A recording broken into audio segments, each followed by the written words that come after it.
রাধে রাধে। ওম নমো ভগবতে বাসুদেবায়।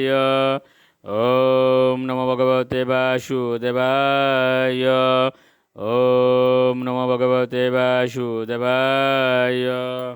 শ্রীমদ্ ভাগবত তৃতীয় স্কন্দ স্থানম সৃষ্টি স্থিতি দ্বাবিংশতি অধ্যায় সকাম কর্মের বন্ধন। শ্লোক 16। ये तिहाशक्त मनस कर्मसु श्रद्धयान्विताः कुर्वन्त प्रतिषिद्धानि নৃত্যানপি চ কৃষ্ণস।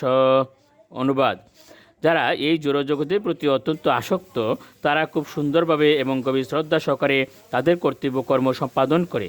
তারা প্রতিদিন এই সমস্ত বৈধ কর্তব্য কর্ম সম্পাদন করে, কিন্তু কর্মফলের প্রতি আসক্তিযুক্ত হয়ে তারা তা করে। শ্লোক 17।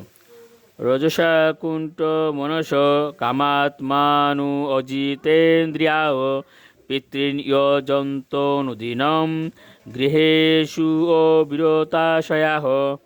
অনুবাদ: রজগুণের দ্বারা প্রভাবিত হয়ে এই প্রকার ব্যক্তিরা সর্বদাই উৎকণ্ঠায় পূর্ণ থাকে এবং অসংযত ইন্দ্রিয়ের প্রভাবে সর্বদাই ইন্দ্রিয়তৃপ্তি সাধনের অভিলাষী হয়।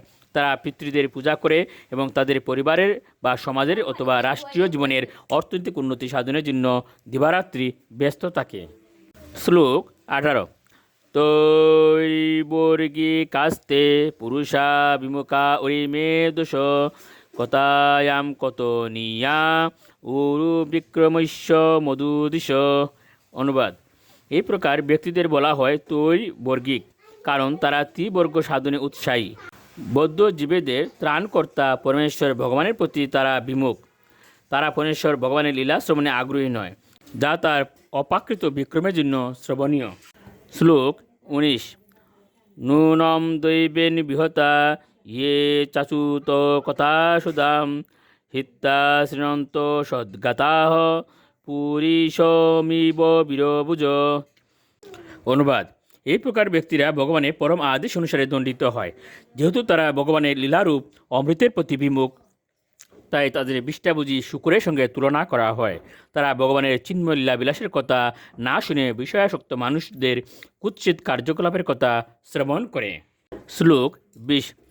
দক্ষিণেন পতায়ম্ন পিতৃলোকম ব্রজন্তি তে প্রজামনু প্রজায়ন্তে শমশানায়ন্ত ক্রিয়াকৃত। অনুবাদ: এই প্রকার বিষয়াসক্ত ব্যক্তিরা সূর্যের দক্ষিণ অয়ন পথে পিতৃলোকে গমন করে, তারপর সেখান থেকে ভ্রষ্ট হয়ে পুনরায় এই লোকে তাদের নিজেদের পরিবারে জন্মগ্রহণ করে জীবনের অন্ত পর্যন্ত পুনরায় সেই সকাম কর্মই করতে থাকে। রাধে রাধে।